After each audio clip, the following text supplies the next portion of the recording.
David Boji. Hey, I'm here in Copenhagen today. It's amazing. And I'm waiting here for ALVIDA, but I thought I'd give you a little language lesson if it's okay. KEVEEK-MEE TER is short, bite-sized stories and Danish storytelling. Sometimes a little humorous, always relatable. Now, the other Kvikmyter can be told orally, written down, or even presented through visual media like today. And there's another word, a second word, hoo-gah. I used to say Hygge, but it's hoo-gah. It is a Danish concept for coziness. You can see the little flame here, right? Can you see that? And can you see the flower? I made this in my blacksmith shop. It's supposed to be a rose. Anyway, so let's get started. And we're going to have hoo-gah, warmth, comfort, togetherness. The scene continues with Alvida and David sitting outside a cozy café in Copenhagen, sipping hot chocolate, engaging in a spirited conversation. It's winter, but we have those blankets that they give you in Copenhagen so you can sit outside. Hey, Vormant Gara Day means hello, by the way. Hey, Alvida says, I've been thinking a lot about my identity as an entrepreneur, learning the essence of who we are. I used to be an actress. Maybe I still am. I suppose. I don't know about all this business and profit stuff. David, it doesn't have to be like that. I think our sense of self is deeply tied to our entrepreneurial journey as a whole in the world of being. And I think our identity is influenced by our path and entrepreneurial life in the world. Alvida, I think it's given me a unique perspective, what you're saying. I'm used to being in the spotlight in a lot of situations, and as a young entrepreneur, balance my impulses for a better world with the practicality of running a business. Yuck. That's a good point.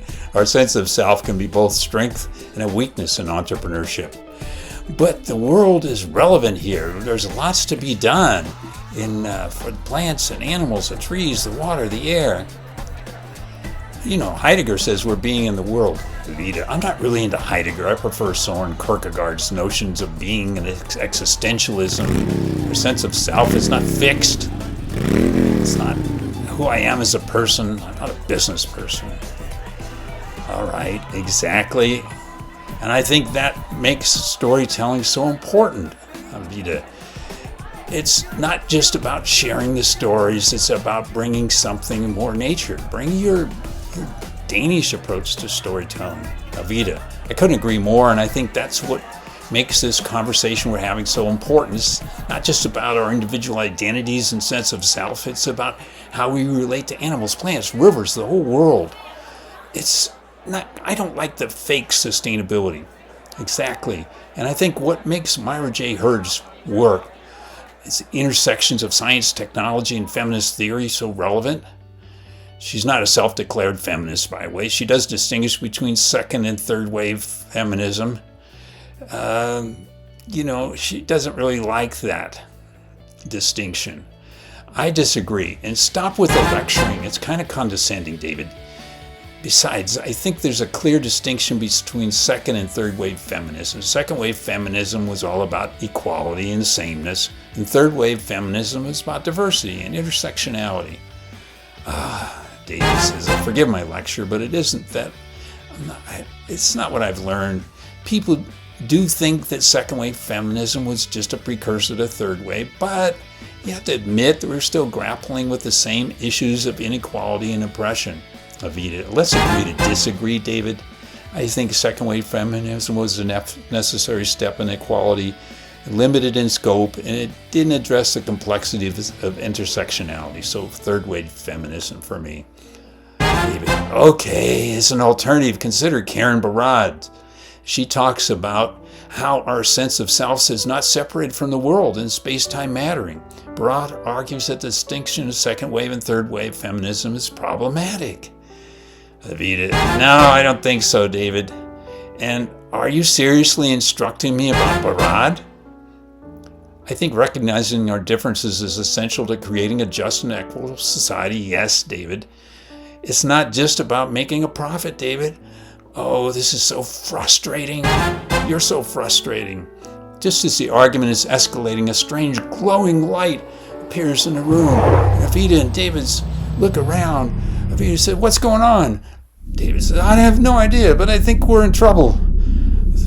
The light coalesces into a figure, a tall, statuesque woman with long, flowing hair and a kind face. She introduces herself as Hilda, a Danish shaman.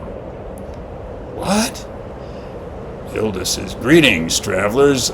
I sense you are both carrying heavy burdens. I have come to take you on a journey to help you find balance and harmony instead of conflict."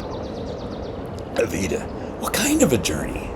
Hilda, a journey to the Inn of the Arts in Las Cruces, New Mexico. It's a place of great beauty and creativity. Art is everywhere, where you will find the answers you seek.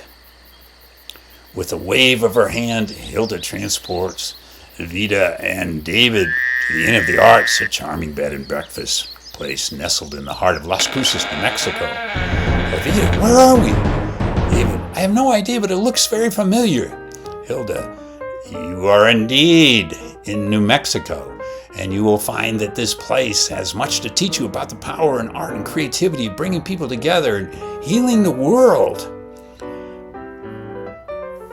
As they explore the inn, Alvida and David begin to see the world in a new light. Their differences begin to fade away. They discover that they have more in common than they thought. A shared sense of humanity, but also post-humanism. Alvida starts, "I think Donna Haraway's idea of staying with the trouble is also relevant here. She argues that we need to stay with the trouble and uncertainty of the world rather than trying to control or dominate our world and our environment."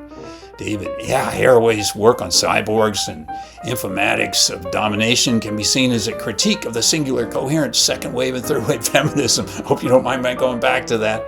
But the complexities of technology, capitalism, and globalism are critical that we deconstruct.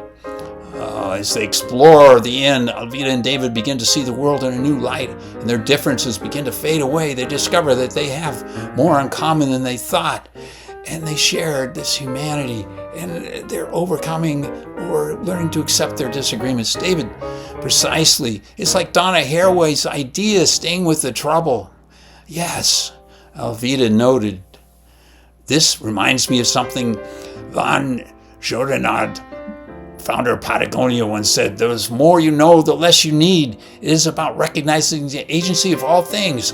I never thought I'd say this, but I think we're starting to understand, Alvida, the vibrant mattering of all things, Alvida. And I think I'm starting to understand you, David. Never thought that was possible.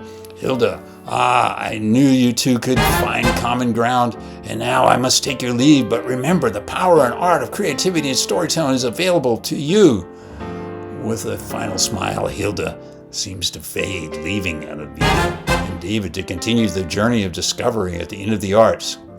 The scene fades to black, and Alvida and David continue their conversation about the sense of self-entrepreneurship and our complicity being in the world. All right.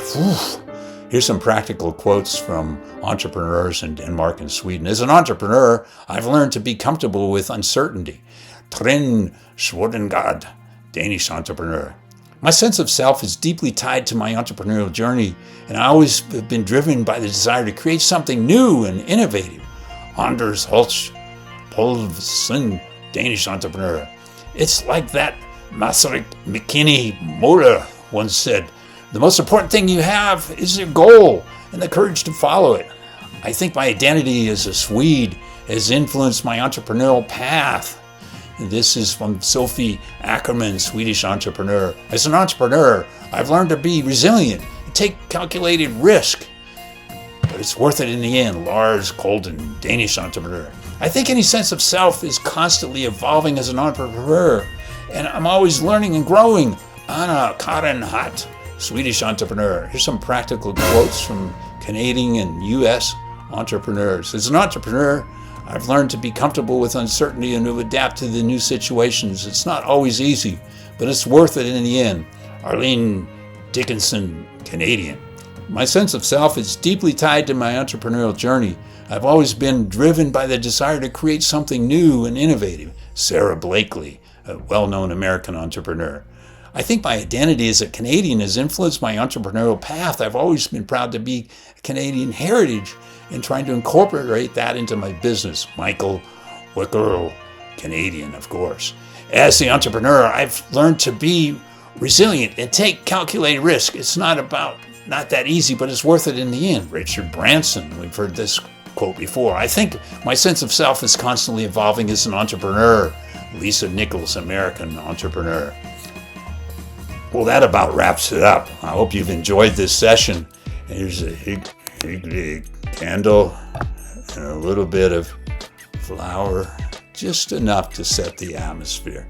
This is David Boji, and go to csistory.com or go to davidboji.com or go to auntienarrative.com. And we're really happy to actually be going to the Inn of the Arts today for the start of our Quantum Storytelling Conference. Find out more at quantumstorytelling.org. Bye for now.